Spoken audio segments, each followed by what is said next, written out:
Buenas tardes a todos. Bueno, antes que nada agradecer a la SATRO por darnos la posibilidad de poder dar este módulo súper interesante, el módulo de gineco-oncología, en el cual estoy presidiendo yo soy Mauro Matio, estoy como jefe actualmente del servicio de radioterapia del Hospital Rivadavia y médico de staff de BIT Centro Médico. Las charlas de hoy las van a estar dando, en primer lugar, quiero invitar, está conectado ahora remotamente, a quien es el coordinador de este módulo, el doctor Gustavo Sarria. Él es de Lima, Perú, es médico especialista en radioterapia oncológica, subjefe institucional del Instituto Nacional de Enfermedades Neoplásicas, director médico de radioterapia de AUNA Oncosalud y coordinador general de la Escuela de Excelencia de Radioterapia. Bienvenido, Gustavo. Después vamos a tener como disertantes, en primer lugar, al doctor Gastón Lemoine, de Salta. Él es médico radiooncólogo, médico del Instituto de Radiaciones Salta, ex instructor de residente del Instituto Ángel Roffo y becario del Instituto Gustave Roussy. La doctora Luciana Brum va a hacer a continuación su exposición. Ella es médica especialista en radiooncología en el Centro de Radioterapia de Anfunes y en el Hospital Oncológico de Córdoba, coordinadora del área de braquiterapia de alta tasa 3D en el Centro de Radioterapia de Anfunes y docente adjunta en la cátedra de la Universidad Católica de Córdoba. Y por último vamos a tener al expositor, el doctor Andrés Quintero. Él es de Buenos Aires, es médico oncólogo radioterapeuta de la Universidad Nacional de La Plata y staff de Cioterapia Radiante. Y vamos a invitar a dos panelistas. Teníamos invitado a una oncóloga clínica, pero lamentablemente se ha dado positivo para COVID, así que no va a estar con nosotros. Pero sí tenemos un cirujano, es el doctor José Sadi, de Buenos Aires. Él es gineco-oncólogo, jefe de sección de cirugía endoscópica en ginecología del Hospital Italiano.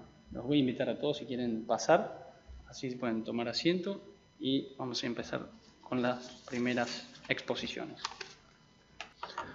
Bueno, buenas tardes, me presento de vuelta, soy Gastón Lemoine para los que no me conocen. Muchísimas gracias por la invitación, Mauro, por permitirme preparar todo con muchísimo tiempo. Respiremos profundo, vamos a hablar después del almuerzo, no se me queden dormidos, los trabajos son trabajos muy interesantes, los dos trabajos positivos. Este primer trabajo es el Spartacus, es un estudio de radioterapia estereotáctica pélvica adyuvante para cáncer de útero, es un estudio multicéntrico prospectivo fase 1 y 2 de toxicidad aguda y reportes de los pacientes de sus resultados. Bueno, está incrementándose con el aumento en la sobrevida, la incidencia de la patología endometrial. Se proyectan 120.000 casos para el 2030 solo en los Estados Unidos. Habitualmente las indicaciones para radioterapia pélvica son las que venimos manejando desde siempre. El fraccionamiento estándar que hacemos, el tratamiento en 5 semanas, 25 a 28 días, ya sea de 1.8 o 2 Gray días. Habitualmente esto se consideraba el tiempo como una carga que salía dinero y deterioraba la calidad de vida de los pacientes.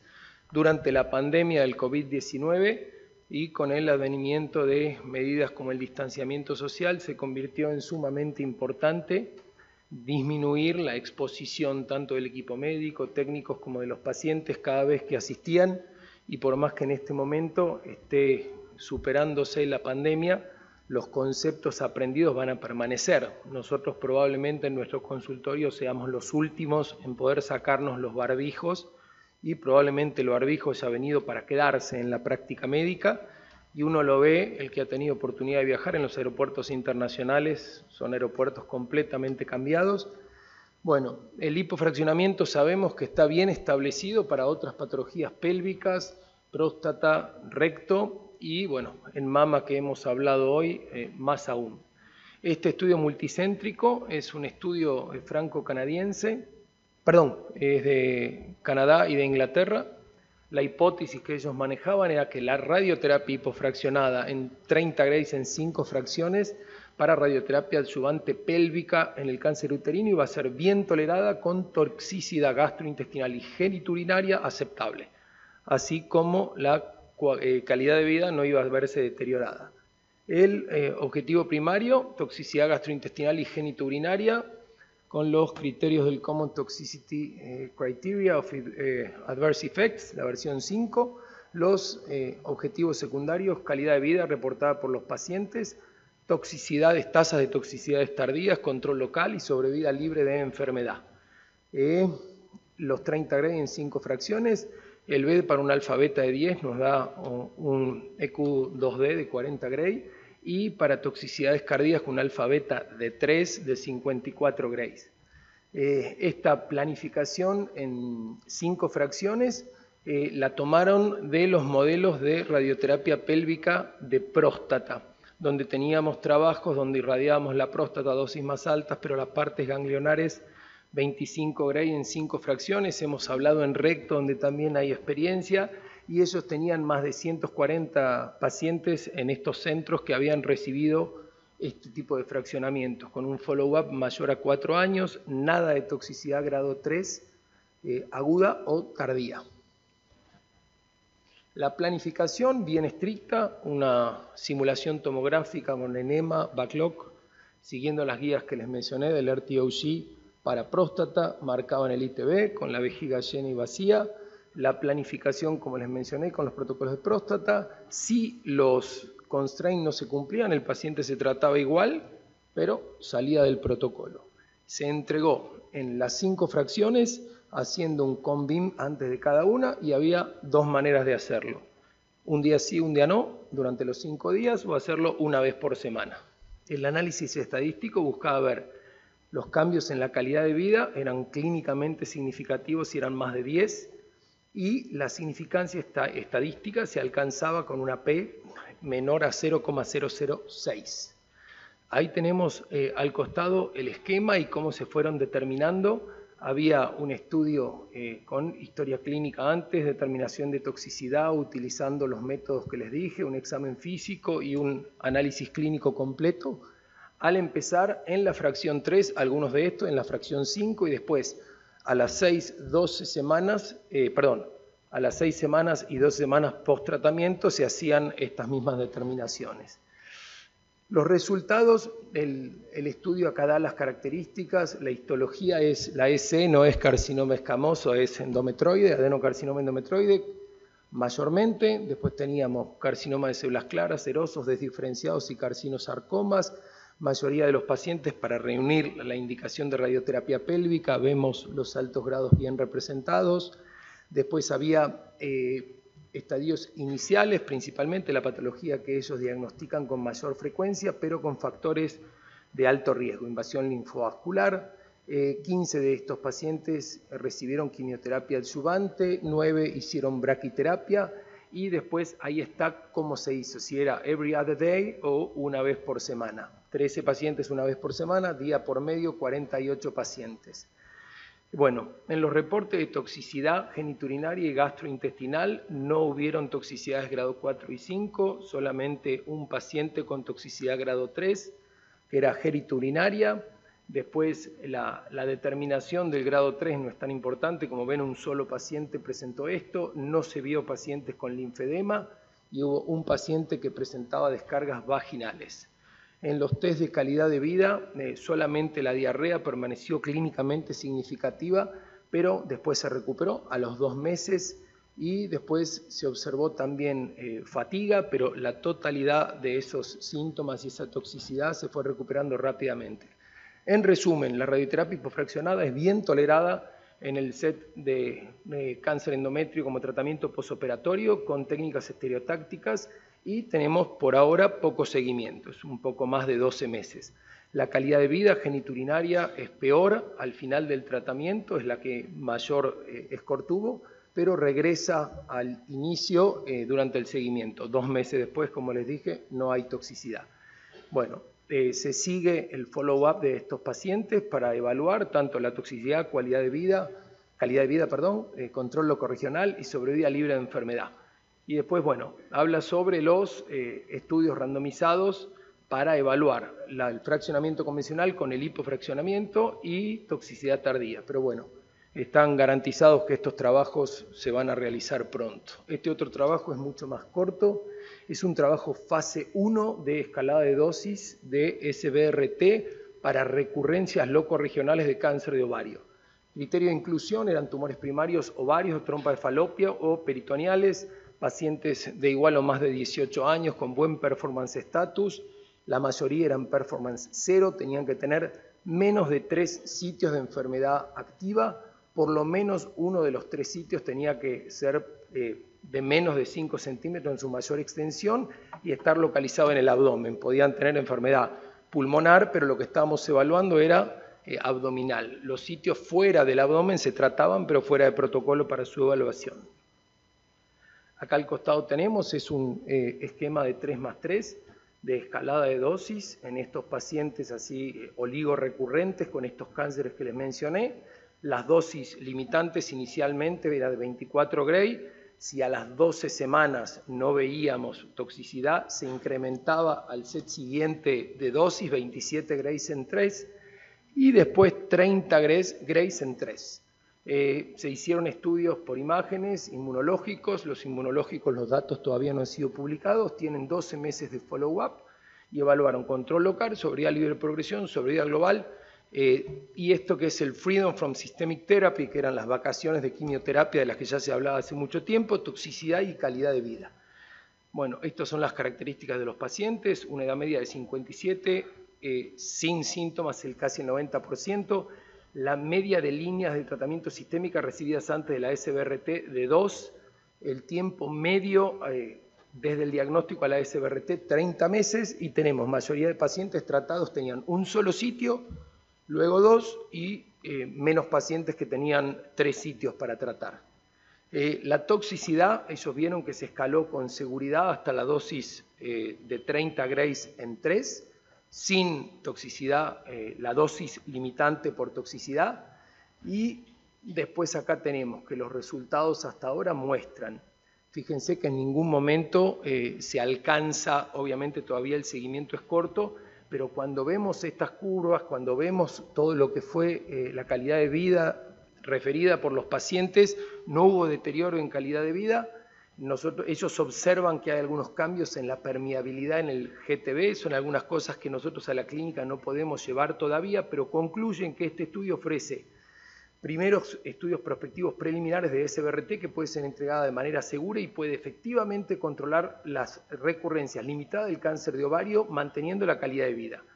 El cáncer de ovario tiene una larga historia natural y estos resultados sugieren que la SBRT puede utilizarse para prolongar las vacaciones de quimioterapia en algunos pacientes. Esto es igual que lo que se hablaba hace 10 años atrás. Patricia Eiffel y Brown, en un trabajo del MD Anderson, habían presentado esto en ASCO 2012. Y ellos lo que vieron es que a 10 años 20% de estos pacientes seguían vivos, con técnicas más rudimentarias. Nos pasó y necesitamos una pandemia para adherir al lipofraccionamiento del que sobraba evidencia hace 10 años atrás. No nos tomemos 10 años más para empezar a ofrecerle esto a nuestros pacientes. ¿Por qué? Acá fueron cuidadosos con el marketing, entonces dicen que lo que les podemos ofrecer es vacaciones de la quimioterapia.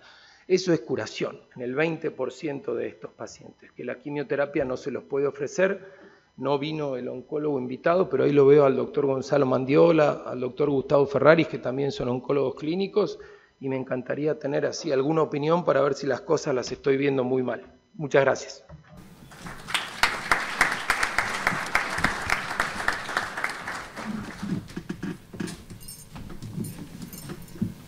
Bueno, buenas tardes a todos. En primer lugar, agradecer la invitación a Satro, sobre todo al dúo que está sentado ahí en primer plana, y al doctor Matios, que me tuvo en cuenta. Bueno, yo les voy a presentar 2 trabajos.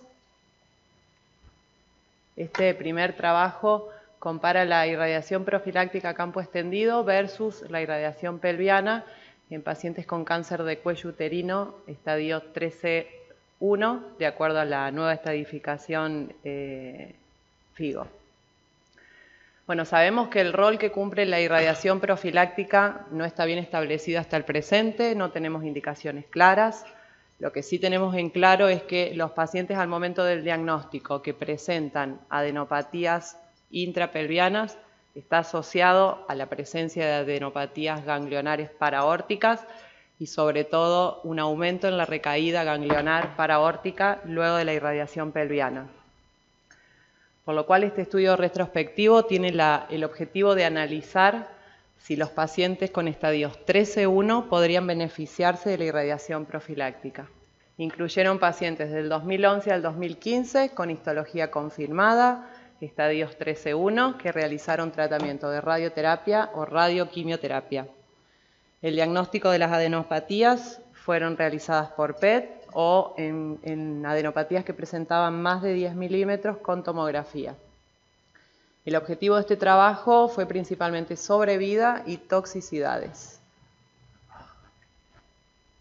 Bueno, en la delimitación de la pelvis, bueno, el CTB, como realizamos en la actualidad, y en la rama de radioterapia pelviana usaron del límite de campo superior, que también es lo que usamos normalmente, la bifurcación aórtica, y en el límite superior de la irradiación profiláctica, la vena renal izquierda o D12. Y delimitaron las adenopatías intrapélvicas como GTB. Llegaron a una dosis de 50.4 en 28 fracciones en el CTB pelviano y un promedio de 60 Gray en el GTB de las adenopatías. Realizaron técnicas de IMRT y realizaron IGRT, ya sea diario o semanal. Esta irradiación pelviana fue realizada en concomitancia con cisplatino semanal y luego realizaron la braquiterapia 2D, alta tasa de dosis, con prescripción en punto A, entre 30 a 36 Grays, en 5 a 6 fracciones, y ellos lo que hacían es realizaban la tomografía en la primera aplicación para verificar la posición del aplicador. ¿Cuáles fueron los resultados de este trabajo? Bueno, de los 280 pacientes incluidos, las ramas no fueron balanceadas, donde vemos que en el grupo de irradiación profiláctica presentó enfermedad más avanzada, por lo cual no hubo una diferencia significativa entre ambas ramas, con un seguimiento de 47,2 meses con respecto a la sobrevida.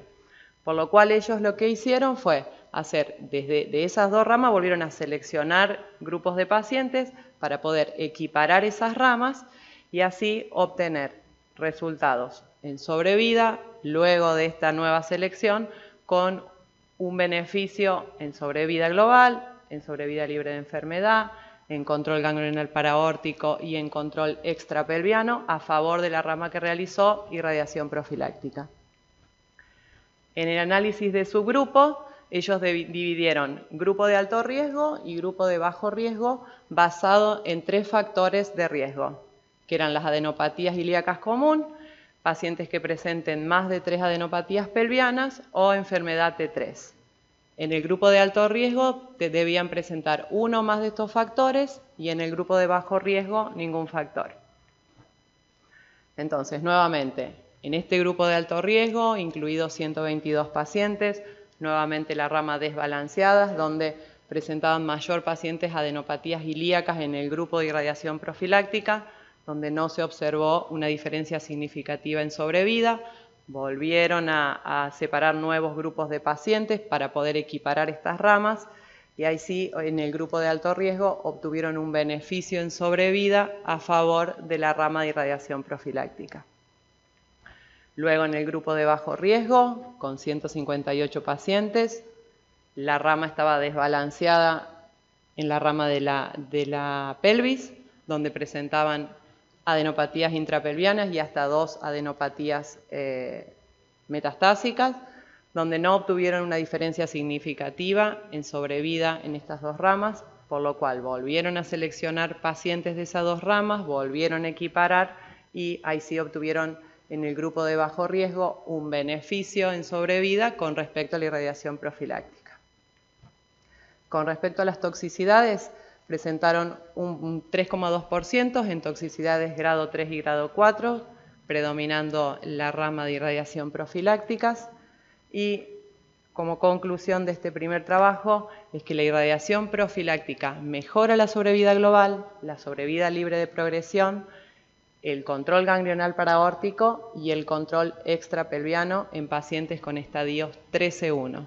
En ambos grupos de pacientes de alto y bajo riesgo, el beneficio fue a favor de la rama de irradiación profiláctica, y con respecto a las toxicidades crónicas, se vio un beneficio en el grupo de la irradiación profiláctica, como toxicidades más severas, pero no fueron significativos los resultados.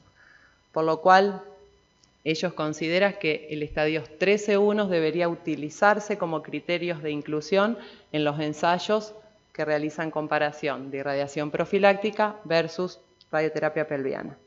Bueno, y en este segundo trabajo habla sobre el rol que cumple la SBRT en enfermedad oligometastásica y oligoprogresiva en tumores ginecológicos. Sabemos que el uso óptimo de la SBRT en diferentes grupos de tumores ginecológicos no está claramente establecido. Este es un análisis multiinstitucional que tiene como objetivo caracterizar el uso de la SBRT para diferentes enfermedades primarias y cuáles serían las indicaciones en la población de tumores ginecológicos. Ellos incluyeron pacientes con enfermedad oligometastásica, oligoprogresiva y lesiones dominantes. Se incluyeron 144 pacientes de 3 instituciones, en las cuales realizaron SBRT en 206 lesiones, predominando la enfermedad oligometastásica. Y aquí vemos dentro de las características de los pacientes, hubo más del 50% de pacientes con tumores de endometrio, en segundo lugar tumores de ovario, como el trabajo que presentó el Doc Lemoine, y ellos tuvieron un 60% de tratamiento se realizó en lesiones metastásicas únicas. La localización más frecuente fueron adenopatías retroperitoneales y llegaron a una dosis media de 40 Gray, equivalente a un BET de 72.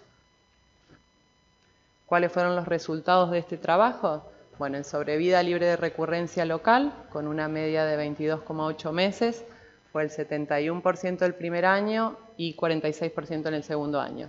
En sobrevida libre de progresión a distancias, con una media de 11 meses, fue del 47% el primer año y luego disminuyó un 20% en el segundo año. En sobrevida global, con una media de 28 meses y donde fallecieron 76 pacientes, tuvieron un 82% en el primer año y un 55% en el segundo año. Y en sobrevida libre de alguna terapia, ya sean dirigidas o quimioterapia, se observa un 63% en el primer año y un 38% en el segundo año. Se realizó de los 144 pacientes, hubo retratamiento en 37, de los cuales 3 realizaron reirradiación con SBRT. Hubo un 4,2% que presentaron toxicidad grado 3 y grado 5. Y como resultado, como conclusión de este trabajo, ellos dicen que la SBRT en tumores ginecológicos tiene un excelente control tumoral, ya sea en enfermedad metastásica o en enfermedad oligoprogresiva, y promete buenos resultados en sobrevida libre de progresión a distancias y en sobrevida global. Recordar que el control local está relacionado con la edad del paciente, con la enfermedad ganglionar, el beta al que podemos llegar y el tamaño tumoral. Con respecto a la progresión a distancia, asociado al tamaño y las lesiones ganglionares, y la sobrevida global puede mejorar en metástasis únicas. Por lo cual, la SBRT puede tener un potencial para poder retrasar el tiempo de inicio de terapias dirigidas o quimioterapia en grupos seleccionados de tumores ginecológicos. Y estos estudios retrospectivos aún se requieren más estudios para poder determinar qué tipo de enfermedades primarias podemos tratar con SBRT y sobre todo para poder establecer el tiempo óptimo y la secuencia que vamos a tener con SBRT relacionado a otros tratamientos. Muchas gracias.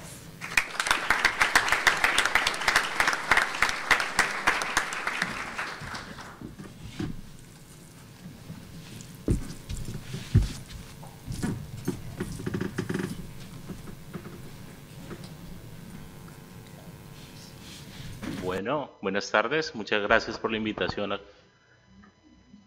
Les voy a hablar de 3 trabajos en el módulo ginecológico El primer trabajo del que les voy a exponer es una comparación que se hace entre cisplatino semanal versus cisplatino más docetaxel trisemanal como tratamiento de quimiorradiación concurrente del tratamiento posoperatorio de pacientes con cáncer de cuello uterino con factores pronósticos de alto riesgo luego de la cirugía. Este es un ensayo controlado, aleatorizado, fase 3, que se hace en una sola institución. Como resumen, sabemos que la cirugía radical es el tratamiento preferido para los estadios de cáncer de cuello uterino tempranos, que la ayudancia con radioterapia se utiliza los criterios de Sedelis, que para la ayudancia con quimio-radioterapia concurrente utilizamos los criterios de Peters, y que la mayoría de terapias que utilizamos en la actualidad de quimioterapia son las utilizadas basadas en platino y algunas combinaciones de ellas. Lo que estamos viendo acá es la forma en que se pueden optimizar estas combinaciones para lograr una mejoría de la supervivencia de estos pacientes. El objetivo del estudio era iniciar una quimioterapia combinada con cisplatino en el periodo que hay entre la cirugía y la radioterapia. Y de esta manera poder hacer una comparación de esta quimioterapia combinada basada con cisplatino y docetaxel cada 3 semanas con la que hacemos normalmente, que es la de cisplatino semanal, como tratamiento posoperatorio concurrente con la radiación ayudante en el cáncer de cuello uterino en etapa temprana. Y también pues evaluar la seguridad y la tolerancia del tratamiento con este nuevo esquema de tratamiento de radioterapia. Lo que se hizo fue tomar pacientes de 18 a 70 años que tenían estadio temprano para cáncer de cuello uterino, por algo fueron a cirugía radical, buen performance status. Después de la cirugía pues tenían algunos factores de riesgo como la histología, la invasión parametrial, que tenían márgenes quirúrgicos positivos o tenían nódulos linfáticos pélvicos metastásicos, no tenían ninguna evidencia de metástasis,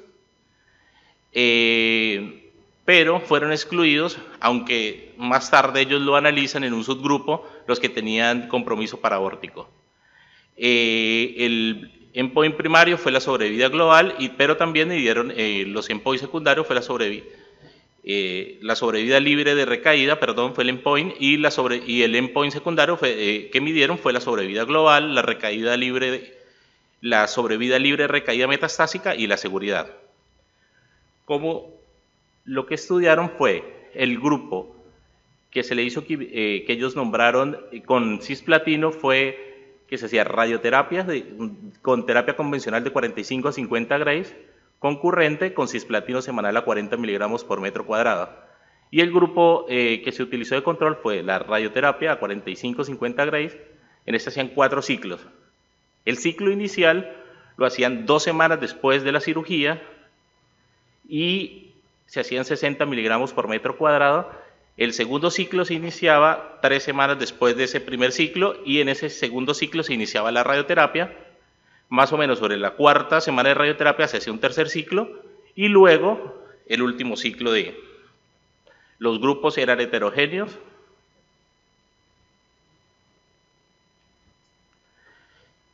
¿Qué es lo que podemos observar? Lo que podemos observar en estas gráficas es que respecto a la sobrevida libre de recaída, a pesar de que las gráficas están paralelas, o sea que se muestra que hay una división de las gráficas, no tiene una significancia estadística ni para los pacientes que no tenían compromiso paraórtico como para los que tenían.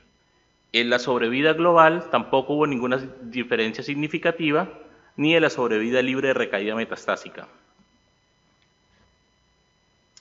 La tolerancia fue muy similar en el primer y segundo ciclo.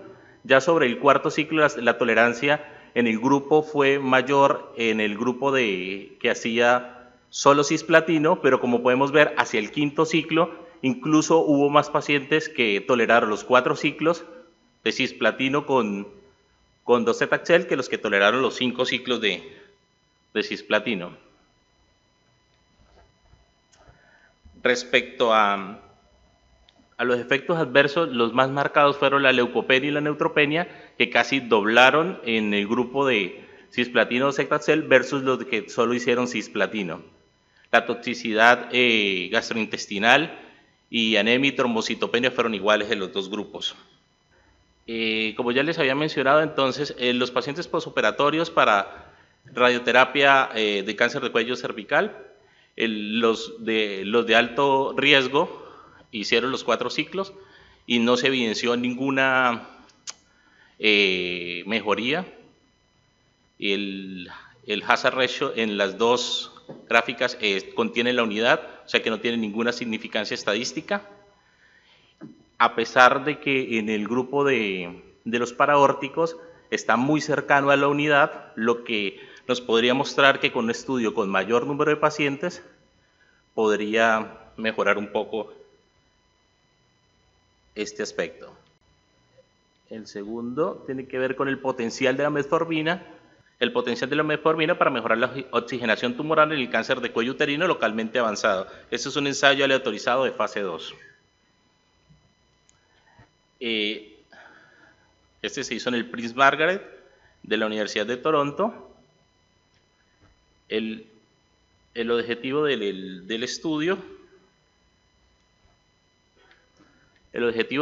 fue determinar si la metformina disminuye el nivel de hipoxia del tumor en los pacientes cuando van a realizar radioterapia local en el cáncer de cuello uterino. ¿Qué se hizo para esto? Ya había un estudio previo que se había hecho en Toronto donde pacientes diabéticas habían sido analizadas de manera retrospectiva y en ellas se había encontrado que las pacientes que habían consumido antidiabéticos orales de tipo metformina habían presentado una mejor tasa de sobrevida general y una mejor tasa de recaídas al haber consumido la metformina y haber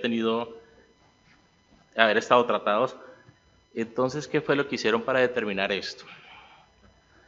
Estudiaron pacientes con estadios FIGO de 1 a 4, con cáncer de células escamosas, adenocarcinoma, y utilizaron un marcador que podemos encontrar en el PET, que se llama un PET-FASA, que es un PET que determina las zonas donde hay hipoxia. Ellos planearon recolectar 48 pacientes. ¿Qué hacían? Hicieron una distribución de 2 a 1.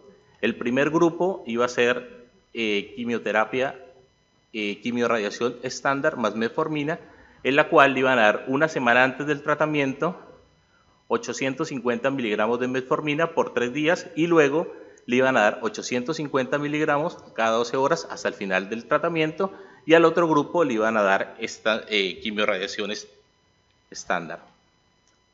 Ahí vemos que fue la intervención que se hizo. Antes de una semana de iniciar el tratamiento, le hacen el PET-FASA para determinar las zonas hipóxicas y a los dos grupos, y a los dos se le inicia la intervención al grupo de darle la metformina y al otro grupo no se le inicia la intervención. ¿Qué es lo que hacen en el endpoint primario? Determinar ese volumen, esa fracción de volumen hipóxico con FASA, y como endpoint secundario miran la sobrevida sin recaídas, la toxicidad y los biomarcadores. ¿Cómo hacen esta medida? Toman un voxel, que el voxel es la unidad mínima tridimensional. Luego, para medir el volumen hipóxico, determinan esos voxeles que pasen las 3 desviaciones estándar comparados con la medida del gluto medio. Eso lo toman como el volumen hipóxico, y la fracción del volumen hipóxico la definen como la relación que hay entre el número de esos volúmenes hipóxicos medidos anteriormente con el número total de los voxeles tumorales. Entonces, el endpoint primario era medir los cambios que habían en esa semana desde la medida inicial de FASA del volumen hipóxico versus el que está luego de una semana. Eso lo midieron, utilizaron un test de Wisconsin. Para determinar la sobrevida libre de recaída fue definida desde el tiempo de la desde que fueron randomizados hasta que se presentó la recaída o la muerte, comparado usando un long run test. Del total de pacientes que fue el target que ellos buscaron, que fueron 48 pacientes, se tuvo que cerrar antes por lo de la pandemia y porque no encontraron disponibilidad de FASA. Entonces solo se lograron incluir 20 pacientes. De los 20 pacientes, 6 fueron excluidos por no captar FASA, porque no todos los pacientes tienen tumores que sean hipóxicos. Los tumores que no son hipóxicos no van a tener ningún beneficio potencial de la metformina, pues porque al no captar FASA quiere decir que no tienen zonas hipóxicas. Entonces se tomaron 13 pacientes, la edad media fue de 52 años. ¿Qué fue lo que encontraron respecto al volumen hipóxico? Que los pacientes del brazo de la metformina presentaron una mejoría promedio de 10.2% del volumen hipóxico, reduciendo de 44.4 a 34.2, una desviación estándar de 16.9 después de una semana de haber recibido metformina, y compararon este valor con el brazo que no recibió metformina, que presentó un incremento de 4.7%, yendo de 29.1 a 33.8. Con una mediana de seguimiento de 2.8 años, la sobrevida a los 2 años fue del 67% para el brazo de la metformina versus el 33% para el grupo control. Como conclusiones, ellos dicen que la metformina reduce la hipoxia del tumor cervical con la tendencia hacia una mejoría de la sobrevida libre de enfermedad mejorada en este ensayo, pero al ser tan chica la muestra, dice que se debe justificar un ensayo de conformación más amplio y pues que cuente con todas las que haya fase y que se enrole la cantidad de pacientes. Y el último es el impacto pronóstico del mismatch repair, que es un gen cuya utilidad se da en utilizar y reconocer y reparar la inserción y eliminación de errores que pueden surgir en la replicación del ADN. En este ya hay unos estudios previos que nos muestran que la delección de MMR es común en los cánceres de endometrio, más o menos algunas series hablan del 20 al 25%. Acá se puede ver cómo esta delección impacta directamente en la sobrevida libre de recurrencia en los pacientes que tienen la delección versus los que no la tienen.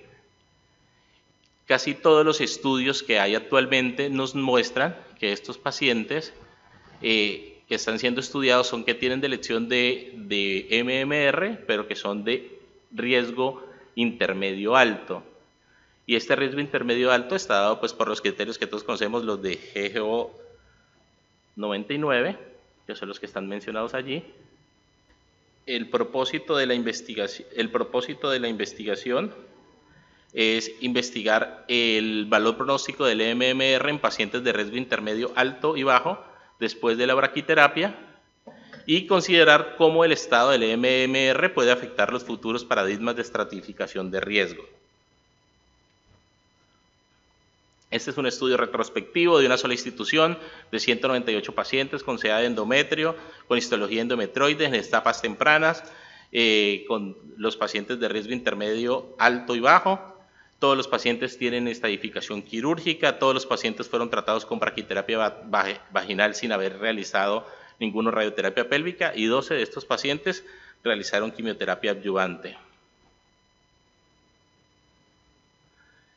Respecto a los resultados, los pacientes que tenían la delección del MMR en comparación con los que no la tenían más probabilidades de tener tumores de un grado tumoral más alto, tenían mayor invasión linfovascular, tenían mayor probabilidad de ser categorizados como de riesgo intermedio alto y no hubo otras diferencias en las características clínico-patológicas del tratamiento.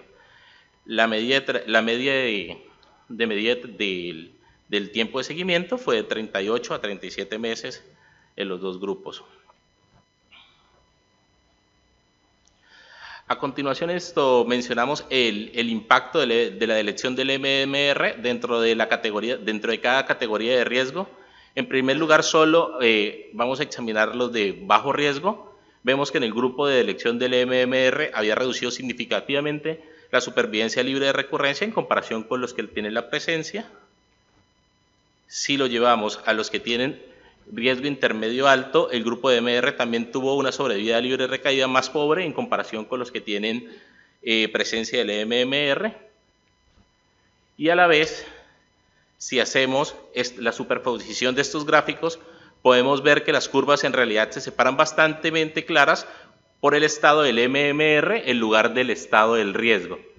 Como podemos ver allí, lo que marca la separación de las curvas no es si son riesgo intermedio alto o si son de riesgo intermedio bajo, sino el estado del DMMR.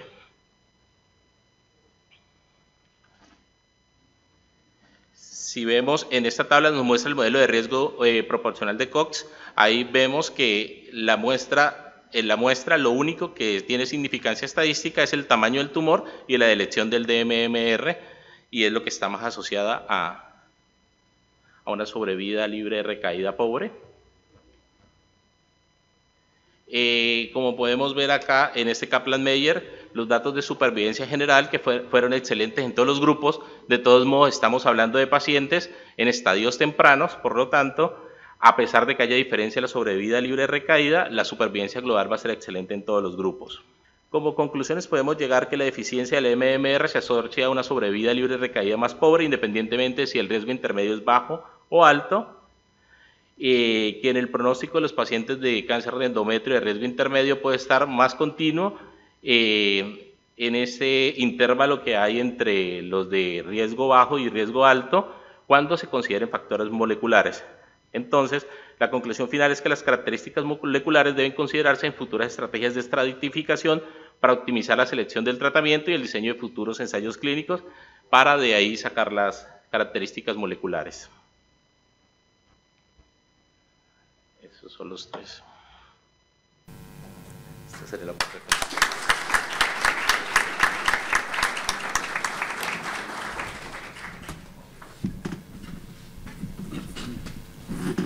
Bueno, muy bien.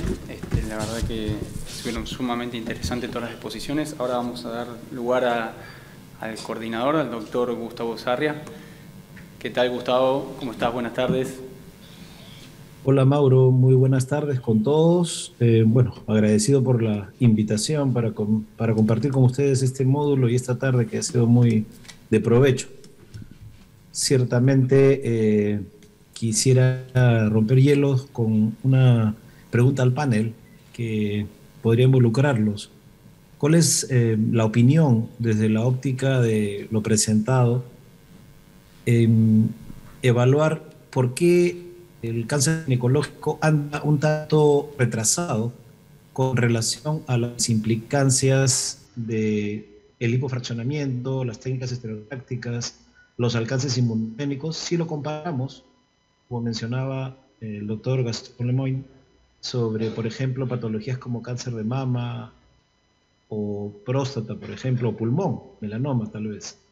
Si el criterio de frecuencia podría ser equiparable a nivel mundial, estamos hablando de la quinta neoplasia a nivel mundial, ¿cuál sería en criterio de los panelistas este retraso en profundizar sobre los alcances de lo que nos han expuesto en términos generales?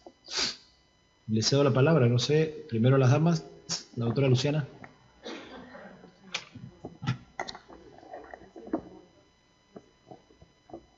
¿Qué tal, Gustavo? ¿Cómo te va? ¿Cómo estás? Muy bien, Gastón. Bueno, en principio, la incidencia del cáncer de endometrio es mayor en países del primer mundo, donde la mayoría de los estadios son iniciales. El cáncer de ovario se diagnostica frecuentemente, pero en los cánceres ginecológicos, por ejemplo, la incidencia de patología que vemos nosotros es la cervicouterina, nuestra neoplasia más frecuente. Y a mí me tocó asistir cómo con la aprobación de la Avastin parecía que todo lo que era progresado era para quimioterapia, indistintamente de si abajo tenían un 3B, la presencia de 2 lesiones pulmonares asintomáticas de 1 centímetro, y he visto incluir pacientes que seguían con una evolución tórrida, con muchísima sintomatología local, que uno que los ha tratado durante años a estos pacientes sabía que con quimioradiopélvica iba a ser un mejor candidato en el futuro para poder recibir tratamientos sistémicos. Pero en la práctica a mí me parece que hubo poco interés en patología ginecológica en patología cervicuterina mayormente, y después nos habíamos conformado e ignorado muchísima evidencia.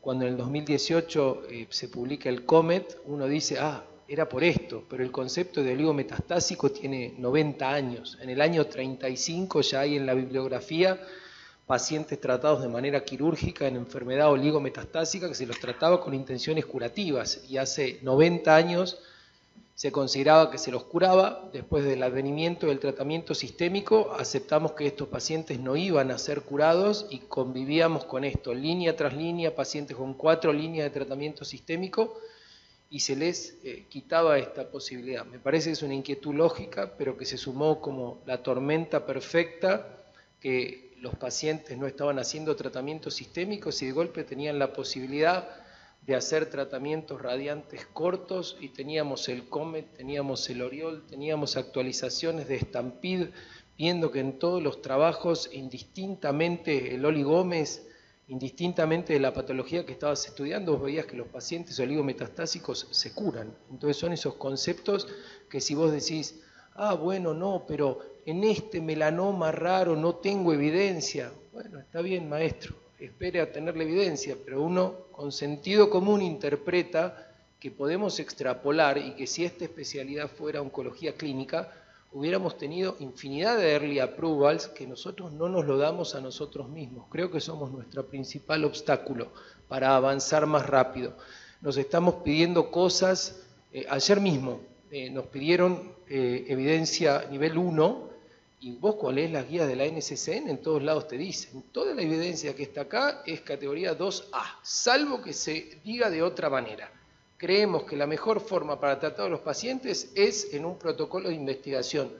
Si nosotros desde la radioterapia vamos a ignorar eso y exigirnos que todo tenga nivel de evidencia 1, vamos a llegar 10, 15, 20 años después, si es que nos dejan llegar, porque hay muchos trabajos positivos enterrados, como ese que les mencioné del Anderson. Muchas gracias. El siguiente panelista. Voy a agregar solo una cosita, Gustavo. Creo que también va de la mano de la tecnología con la que uno puede llegar a contar para poder hacer los tratamientos de esto, ¿no? Lamentablemente en América todavía tenemos tratamientos con cobalto, y uno se ve atado un poco a eso, a poder tomar otras conductas, ¿no? Un poquito más avanzadas. Sobre todo, por ahí agregar que tenemos retrasos, como decía el doc, retrasos en el inicio de los tratamientos, retrasos sobre todo en los tumores de cuello uterino, retraso en el inicio de la braquiterapia, que sabemos que la demora en el inicio vamos a retrasar casi el 1% por día en el control local, y bueno, vemos mucha demora en Latinoamérica y en nuestro país, vemos mucha demora en el inicio del tratamiento, vemos que muchos pacientes están realizando todavía braquiterapia 2D, lo cual nos va a dar más toxicidades en órganos a riesgo y disminución en el control tumoral, y poder llegar a buenas dosis en el control tumoral, y también lo vi en el trabajo que presenté, en el cual ellos hacían, que fue lo que más me llamó la atención, que ellos hacían braquiterapia 2D con prescripción en punto A, pero hicieron tomografía para verificar si el aplicador estaba colocado correctamente, pero hicieron planificación 2D.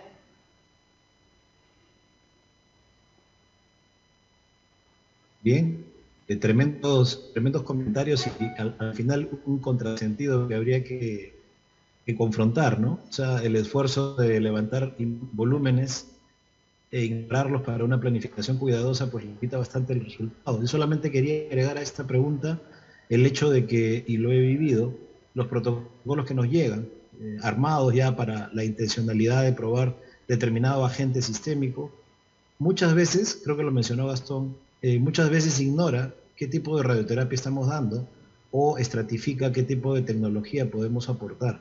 Y probablemente las dudas van a seguir todavía en el aire si es que no intervenimos en los diseños originales de los protocolos para diferenciar una radioterapia de otra, ya que tenemos tanta evolución tecnológica, pues en los protocolos eso no está siendo reconocido, tal vez hasta ignorado.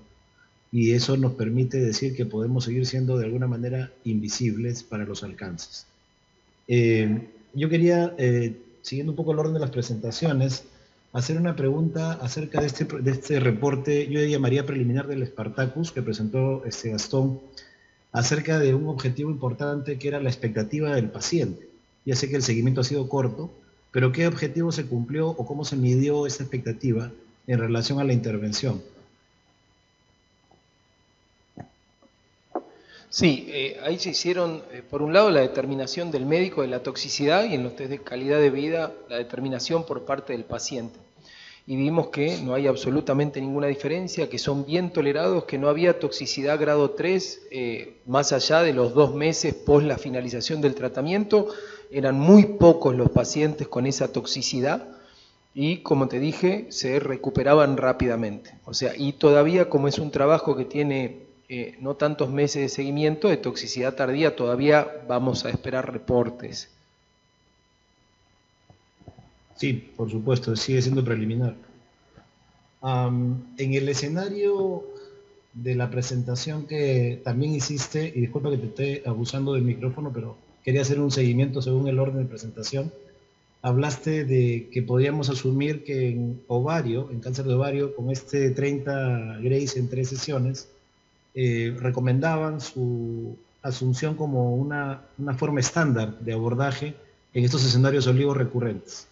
¿Qué alcance podemos tener nosotros en el día a día, en nuestro real world?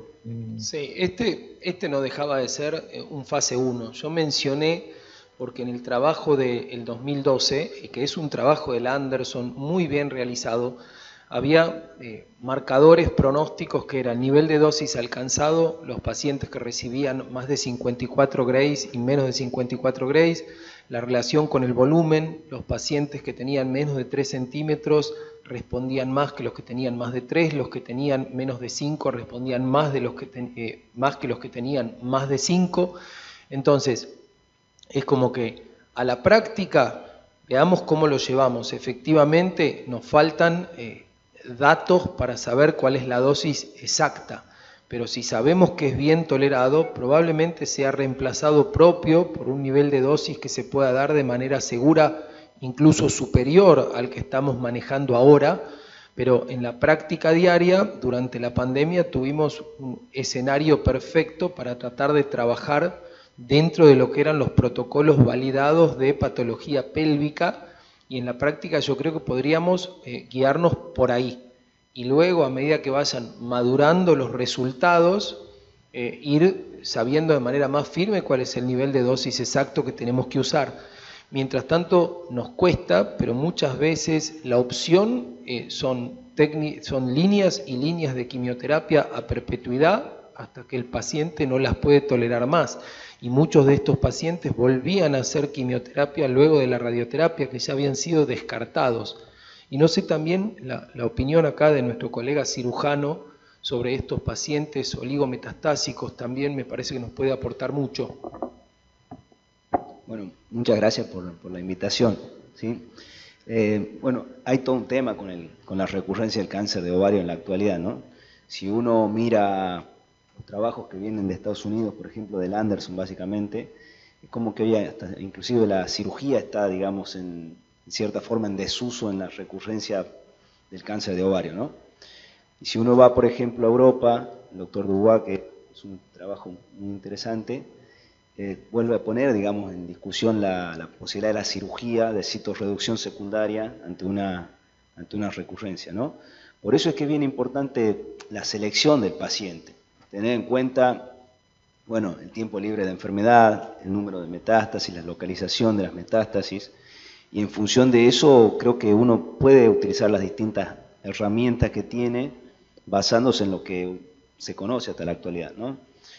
Yo creo que las pacientes con cáncer de ovario, una vez que recaen, siempre hablando más que nada de las pacientes de cáncer de ovario avanzado inicial, son pacientes que probablemente no se curen, ¿sí? Sino que lo que uno va haciendo es tratando de mantener un periodo libre de enfermedad lo mayor, digamos, posible. Y bueno, y ahí yo creo que en ese caso, en pacientes bien seleccionadas, la cirugía sigue siendo una alternativa. Las líneas de quimioterapia o la inmunoterapia, hoy en día se ha avanzado muchísimo en eso, también en la genética.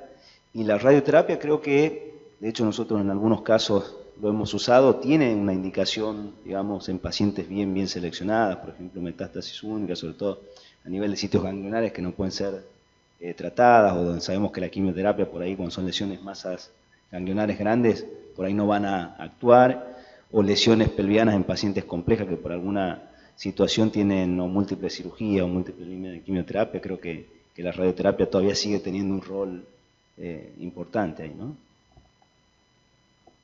Sí, por ahí tener en cuenta la individualización del paciente, que son pacientes que vienen de largos periodos de tratamiento, de muchas líneas de quimioterapia. Entonces, cuando tienen un periodo libre de enfermedad, donde descansan, bueno, si vemos que tienen lesiones que podemos hacerle una SBRT, somos muchos los centros que tenemos acceso a SBRT, y lo tomamos como una rutina de tratamiento, bueno, tener en cuenta para eso también, para aliviarle al paciente, darle más calidad de vida y por ahí dejarlo descansar de tratamientos sistémicos. Es bien importante lo mencionado por el panel. Justo me adelantaba una pregunta, porque al doctor Sadi, cirujano, le hubiera preguntado, ¿y qué hacemos para elegir ante una oligorrecurrencia o escenario diferente, una oligoprogresión en ovario, larga historia natural, individualizado el riesgo del paciente, preferir una intervención con radiocirugía extracraneal o corpórea o cirugía? ¿Qué escenarios serían los ideales para tomar esa decisión? Sí, por eso decía recién, muy importante el tiempo libre de enfermedad, importante también el estado de la paciente, el estado clínico de la paciente, que eso es fundamental. Bueno, hoy en día también se ha avanzado mucho en todo lo que es la genética, ¿no? Entonces eso también juega un rol importante. Y también la localización de la metástasis única, ¿no? O sea, de la recurrencia única, digamos. Yo creo que en esos casos, cuando hay lesiones únicas o un tiempo libre de enfermedad bueno, la paciente tiene un buen estado, que la vamos a poder llevar al quirófano, son cirugías a veces que tienen cierta morbilidad y requieren, digamos, muchos días de internación, no están exentas de tener complicaciones, de pasar su postoperatorio en terapia. Entonces yo creo que esas pacientes son las que más se van a beneficiar, ¿no? Sobre todo cuando el tiempo libre entre el primer tratamiento y la recurrencia es más alejado. Sí, muchas gracias.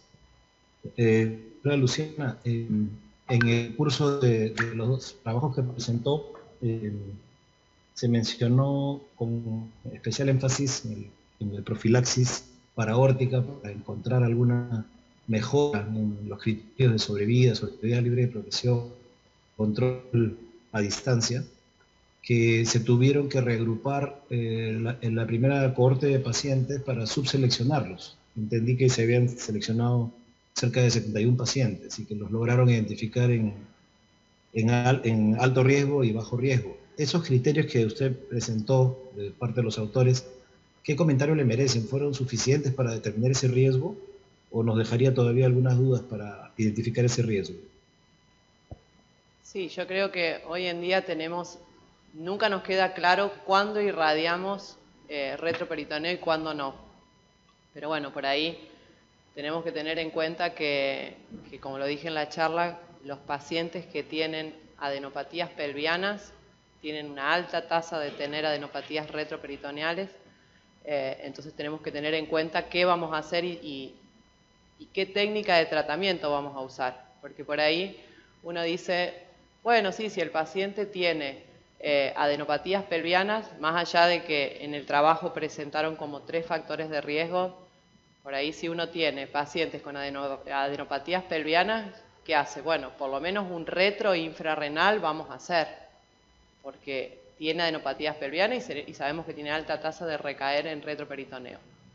Ahora, ¿qué se nos plantea? Bueno, pero el paciente, ¿qué técnica le vamos a hacer? Bueno, si tenemos acceso a realizar IMRT, bueno, estamos todos contentos porque las toxicidades son bajas, ya sea que hagamos un retroinfrarrenal, y si ese paciente tiene adenopatías pelvianas retroperitoneales y podemos hacerle el retro completo hasta dorsal 12, bueno, lo hagamos con IMRT en concomitancia, porque si no el paciente tiene que estar 25 días haciéndose la pelvis y luego 25 días más en forma secuencial para hacer un retroperitoneo.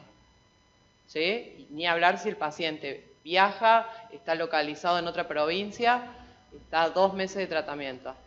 Entonces, por ahí, si uno tiene la posibilidad, más allá de los factores de riesgo, de realizar IMRT y hacerlo en concomitancia, bueno, nosotros que lo hacemos rutinariamente en la clínica, que podemos hacer los 2 campos, aunque se han extendido en IMRT, las toxicidades son muy bajas y es más, ya y si hacemos secuencial, porque hay que hacerle 3D, lo que hacemos es comenzar luego de la pelvis, ya comenzamos el tratamiento de braquiterapia, entonces por ahí en esas 2 semanas que el paciente está haciendo retroperitoneo ya adelanta con la braqui y también disminuimos los tiempos.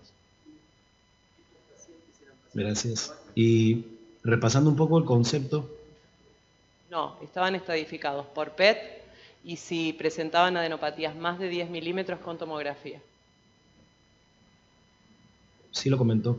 Si nos ponemos en el escenario de lo que planteaba en el estudio, y ya lo comentó preliminarmente, el 50% de la dosis prescrita al menos al primario va a ser administrado con braquiterapia. En el escenario de tratamientos concurrentes, probablemente debiendo entender que no hay facilidades para desarrollar una braquiterapia más específica, ¿cómo contribuye eso en la toxicidad global de todo el abordaje terapéutico? Y la otra pregunta, para complicarla, es, dando un poco de experiencia que tenemos en el ejercicio diario, hay bastante temor de parte de los colegas de oncología clínica por las concurrencias. Capaz faltando entender que BUS integrado, BIMAT o IMRT es otro escenario de toxicidad, con un porcentaje bastante inferior, como ya se mencionó. ¿Cómo abordamos esas recomendaciones desde este estudio? Porque quedaría un poco en el aire hacer una braquiterapia 2D que podría ser descuidada para un estadio 3C y hacer esa recomendación de todo el esfuerzo de hacer una intensidad modulada, una terapia un poco más compleja como BIMAT. ¿Qué recomendación, qué consejo podríamos dar para corregir ese enfoque? Y la recomendación es principalmente que tratemos de tener en las instituciones, por supuesto que braquiterapia 3D. Yo tengo la suerte que en las 2 instituciones que trabajo tenemos braquiterapia 3D bajo anestesia, o sea que no solo que el paciente tiene el confort cuando hace el tratamiento, sino que podemos llegar a una muy buena dosis. Hemos bajado muchísimo las toxicidades gastrointestinales genitourinarias y hasta la calidad de las mucosas vaginales que refieren los pacientes, que por ahí antes tenía muchas pacientes que volvían a la consulta por su mala calidad de vida sexual y ahora con el advenimiento de la 3D uno tiene la posibilidad de poner el aplicador, hacer la tomografía, bueno, si el aplicador no está en la posición correcta o el útero, como lo vemos frecuentemente, que de anteverso pasa a retroverso, bueno, tenemos la posibilidad de sacar aplicador, volver a anestesiar al paciente, volver a realizar el tratamiento. Entonces, por ahí, bueno, yo creo que esto de poder hacer la radioterapia pelviana en concomitancia con el retroperitoneo en IMRT, bueno, después viene acompañado de una buena braquiterapia en 3D, con planificación tomográfica, y si tenemos acceso a resonancia, mejor aún. Correcto. Haciendo caso a la hora también, queremos abordar las sesiones que el doctor Andrés Quintero nos había compartido. La primera pregunta para él sería, ¿qué mensaje final nos deja la comparación del análisis de sales de platino versus su adición a docetaxel en los esquemas semanales versus trisemanales? Al parecer, en una primera lectura, pues no habría un beneficio claro en alguno de los indicadores planteados. ¿O qué interpretación le daría, doctor? Pues la interpretación final que se muestra allí es que lo que pasa es que en el estudio como tal que se presentó en el Astro, se excluyen los pacientes que tenían compromiso de los ganglios paraórticos, pero en la presentación que se muestra, estos pacientes que tenían compromiso de los ganglios paraórticos son los que mostraron un beneficio, o sea, fueron los que tuvieron un beneficio cuando miran las curvas de supervivencia, son los que mostraron evidencia de tener mejoría en eso. Entonces, lo que se buscaría es en esos pacientes que tienen compromiso paraórtico, hacer grupos más grandes para ver si esta tendencia se sostiene al aumentar las cohortes la cohortes de estos pacientes, que es donde se ve que puede haber un mayor uso y un mayor beneficio de hacer esta combinación de quimioterapias. Y aún faltaría también hacer un análisis que no sea unicéntrico, ¿verdad? Porque sí, puede haber un sesgo de manejo. Sí, porque es de un único centro del estudio. Me llamó la atención, capaz al panel y a los asistentes también, en el seguimiento del efecto de metformina sobre la modificación de escenarios hipóxicos, que finalmente el impacto clínico aún no ha podido ser tal vez demostrado. ¿Qué recomendación podríamos hacer, este panel, qué recomendación podría hacer referente al uso de metformina? Lo que pasa es que es un escenario muy prometedor, porque la metformina es una medicación económica, que todos conocemos los efectos adversos y la sabemos manejar en la clínica diaria, y no solo puede presentar efectos, o sea, benéficos en el tratamiento de los tumores de cuello uterino, sino en otros muchos tumores. Lo que se vio en este estudio pues, es que lo más difícil es operativamente conseguir pacientes que puedan sostener ese tratamiento y que puedan tener la disponibilidad de realizarse el PET-FASA, que es un trazador que nos muestra la hipoxia, porque el beneficio que se da es, el beneficio se encuentra en esos pacientes que tienen tumores hipóxicos. Allí es donde la metformina inhibe la respiración celular a nivel de las mitocondrias, de las células tumorales. Entonces, al disminuir el consumo de oxígeno, esas células tumorales, el ambiente no es tan hipóxico, y todos los ambientes que son oxigenados pues son beneficiosos tanto para la radio como para la quimio. O sea que es un escenario muy prometedor para próximos estudios. Y pues en este estudio no se puede diferenciar porque el brazo realmente lo que ellos habían planificado era 48 pacientes y solo consiguieron 20, y de esos 20, 6 no tenían captación de FASA y uno se perdió, o sea, realmente fueron solo 13 pacientes. Se compararon 10 versus un brazo de 3, entonces no tiene mucha significancia estadística los hallazgos y apenas ya 2 años. Pero en estudios retrospectivos como el que le mencionaba, se ha encontrado un beneficio marcado en mujeres diabéticas que han tenido cuello uterino en las tasas de sobrevida libre de recaída y de sobrevida global y de mortalidad específica por cáncer de cuello uterino. Sin duda va a merecer mayores estudios. Capaz un comentario adicional era acerca de esta secuencia de determinación de fracción hipóxica mediante los análisis de voxeles. Hacerlo una semana después del inicio, ¿no sería como muy pronto, sabiendo de los mecanismos que toma la reversión de esos mecanismos hipóxicos? ¿No habrá habido una debilidad en el diseño al plantear un periodo de evaluación tan corto? Lo que pasa es que ellos miraban algo que llaman la acumulación de dosis de metformina, y esa acumulación de dosis de metformina la analizaban en los estudios que habían hecho previamente a una semana, por eso daban una dosis inicial baja y después ponían como una dosis de carga cada 12 horas. Pues no hay algún parámetro que me diga cuándo como tal se llega a esa dosis de carga. Me imagino que era lo que estaban buscando en este estudio, pero no se consiguió. Pero sí se notó esa disminución en la fracción de volumen hipóxico en un 10% en los pacientes que estaban con metformina comparados con los que no la tenían, que por el contrario aumentaron la fracción de volumen hipóxico. Sin duda, ese tipo de manipulaciones que pueden estar muy al alcance probablemente nos vayan a dar resultados que nos van a sorprender en los próximos años. Y hablando de manipulación y análisis, la última presentación también dejó pensando acerca de la significancia estadística que tendría en la subida de recurrencia la presencia de la lesión del MMR en patología tan común como endometrio.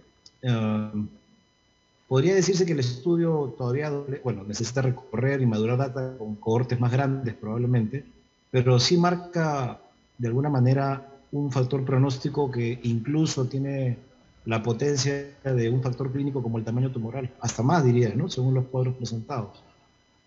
podemos agregar como una alerta o advertencia a futuro con esta genética que necesitamos entender mejor?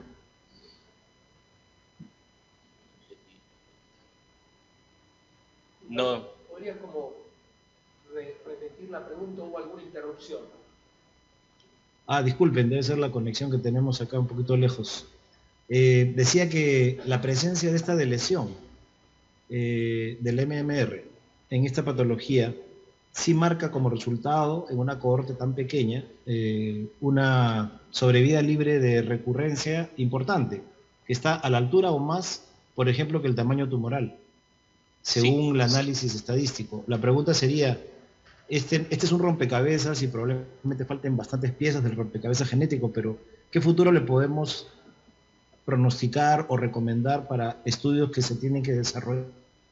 ¿Es necesario, es útil este camino o es que todavía tenemos que esperar más resultados como para comenzar a hacer el esfuerzo de analizarlo?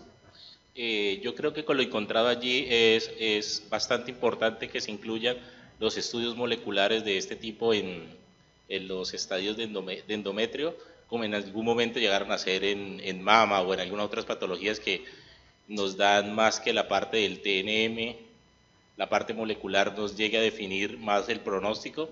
En este caso es claro cómo los brazos se van dividiendo sin importar el tamaño tumoral u otros factores pronósticos que los llevan a ser de alto o de bajo riesgo. El grupo molecular, esta elección nos da una clara separación de los dos brazos, entonces yo creería que sí debería estar en los nuevos por lo menos como algún factor a examinar para determinar el riesgo que tiene algún paciente.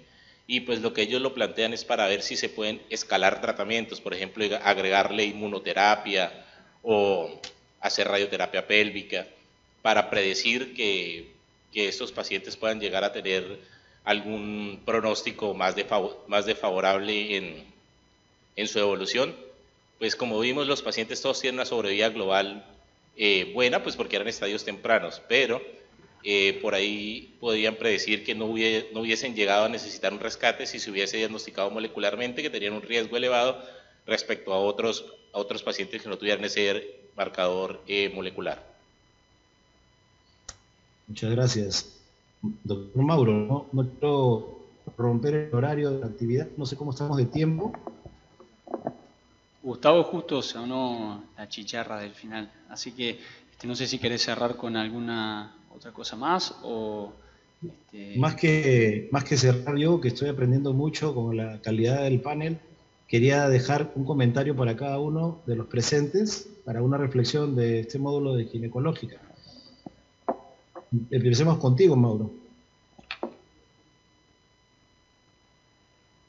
Perdón, ¿cómo? ¿Querés que deje un cierre? Quería que cada uno de los panelistas pudiera tener una reflexión final sobre este módulo de ginecológica. Bien, perfecto. Bueno, buenísimo. Como reflexión final, yo creo que estamos en un gran quiebre, sobre todo en esto último que estamos hablando, todo lo molecular. Viene de la mano de la inmunoterapia también, hay muchísimos avances con respecto a eso. Y yo creo que vamos a tener muchísimos cambios en estos próximos años, sobre todo en los cambios de paradigmas y en pronósticos de las pacientes, para poder seleccionar mejor los tratamientos, individualizando cada paciente y de esa manera poder ofrecerles el mejor tratamiento, pero más individualizado. Yo creo que eso es lo más importante que se viene.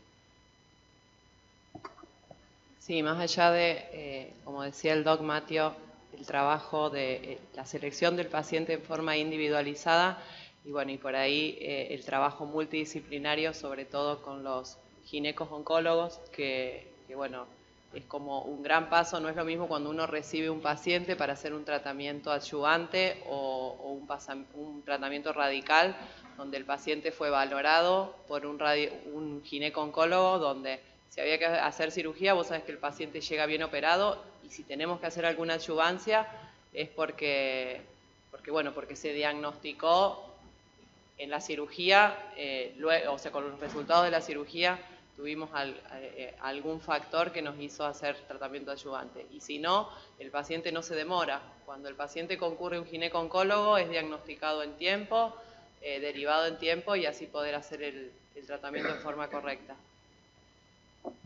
Sí, yo pienso exactamente igual, creo que es fundamental el trabajo en equipo, porque todas las ramas vienen creciendo muy rápido, ¿no? La cirugía, la radioterapia, hoy veíamos una presentación ahí muy buena, la oncología clínica, bueno, cada una de las subespecialidades van creciendo, pero ese crecimiento tiene que ser en conjunto, en equipo, en grupo, ¿no? Porque creo que de esa forma se le va a dar la mejor chance a la paciente que tiene un cáncer ginecológico, se le va a poder dar el tratamiento más apropiado y de ese modo vamos a poder mejorar los resultados. Así que eso creo que es fundamental para todos. Bueno, la parte que más me interesa del cáncer ginecológico es toda la parte molecular, cómo ha venido avanzando, las estadificaciones para mejorar los tratamientos, individualizarlos y hacerlos más personalizados. Y también la parte de poder aplicar estos protocolos nuevos que están saliendo y que no requieran tantos avances tecnológicos en cada uno de los centros de tratamiento en los que nos desenvolvemos en el día a día y hacerlos que sean multidisciplinarios, con oncólogos, con cirujanos, para poder aplicar estos protocolos y pues de esta manera brindarle una atención más actualizada a los pacientes. Bueno, a mí me toca trabajar en los dos sectores, público y privado. Ayer el doctor Sade mencionó el concepto de contraintuitivo. A mí me parece que todo lo que hablamos en ginecología es contraintuitivo y que vos lo percibís una cosa si estás en el sector público y lo percibís de otra manera si estás en el sector privado. Te viene un paciente con PET, te viene un paciente estadificado quirúrgicamente, te viene un paciente estadificado con tacto, cistoscopía y rectoscopía, sin resonancia. Entonces, que nadie me diga que nosotros podemos tomar decisiones en función de ese escenario que es enormemente amplio. Entonces, ¿cuál es mi propuesta? Nosotros podríamos tratar de dar recomendaciones para cada situación puntual. Estoy en un medio rústico, no sé cómo llamarlo, en el cual estadifico como estadificaba Figo, que ni siquiera cuando se modificó en el 2012 era una sugerencia. ¿Por qué? Porque las guías salen de países del primer mundo y la patología está en el tercer mundo. Entonces somos espectacularmente contraintuitivos, decidimos cosas y tendríamos que estar decidiendo lo contrario. Entonces, ese paciente que tiene un estadio 3B y no se le puede dar un PET y no se le puede hacer una estadificación quirúrgica y le irradio el retroperitoneo. ¿Por qué? Porque tengo series quirúrgicas de linfadenectomía retroperitoneal que muestra que en esos pacientes, más de 45% de los pacientes tienen adenopatías retroperitoneales positivas. Entonces es como que tenemos que empezar a individualizar muchas de estas cosas de las que hablamos. Lamentablemente todavía son fantasía, estamos a años luz de poder aplicar en la práctica la mayoría de las cosas moleculares. Muchas de las cosas moleculares le van a llegar a los pacientes de Osdeus Medical y la obra social a la que le podamos meter un amparo, pero los ministerios no las van a dar. Entonces, lamentablemente, yo le escucho a Marcela hablar y tiene razón en todo lo que me dice, pero nosotros estamos permanentemente leyendo de publicaciones hechas en centros como el de UCLA que nos mostró recién en el simposio de Varian. Bueno, él tiene en ese lugar más dinero invertido que toda la Argentina junta en radioterapia. Y nosotros, después nos sucede, contraintuitivo también. Marcela, sí. Dame un segundo, ya te lo doy, ya termino. Lo que nos está pasando ahora con los centros del plan nuclear, o sea que es todo con lo que uno sueña como oncólogo radioterapeuta. A mí me ofrecen hace algunos años ir a manejar el centro de Bariloche. El alquiler que yo necesitaba de un dormitorio de 2 ambientes no lo podía pagar con el sueldo que me ofrecían, pero tenías una inversión de $100 millones. Entonces, donde nosotros dejemos que las decisiones las sigan tomando los políticos y después tengamos 2 Ferraris con las que podamos meter marcha adelante, hacer 1 metro, marcha atrás, hacer 1 metro para atrás, no les estamos sacando el jugo a estas maravillas que tenemos. Es el momento de empezar a trabajar entre lo público y lo privado. Tenemos lo público, bueno, dáselo a lo privado y que lo privado le saque el jugo. Si no tenés la Ferrari, que la tenés en una calle de adoquines. Pero bueno, eso, gracias. Bueno, muchísimas gracias. Creo que Marcela, excedimos ¿quería el decir tiempo. Y he disfrutado mucho con ustedes. La calidad del panelista me ha dejado muy contento. Creo que tengo que agradecer siempre la gentileza de invitarme a estas coordinaciones. Y será hasta la próxima oportunidad. Mauro, muchísimas gracias. A vos, Gustavo, como siempre, por la buena predisposición, a todos los presentes, por haberse quedado hasta esta hora. Bueno, ahora seguimos. Marcela.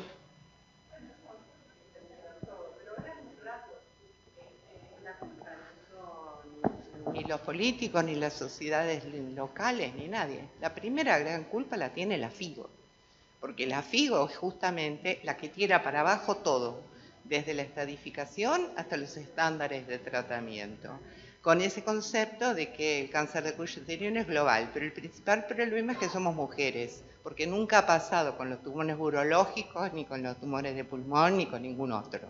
O sea que en los países subdesarrollados o en vías de desarrollo, que es donde más se dan este tipo de tumores, es donde peor los tratamos. De hecho, las guías americanas no incluyen como estándar la IMRT para cáncer de cuello uterino, salvo en el caso de posoperatorio. Y no incluyen la braquiterapia 3D. O sea, el estándar americano actual, total, ellos sí lo hacen, lo cobran, no se preocupan, pero esas guías son las que se va a manejar el mundo, es una 3D y una braqui 2D. Y así seguimos.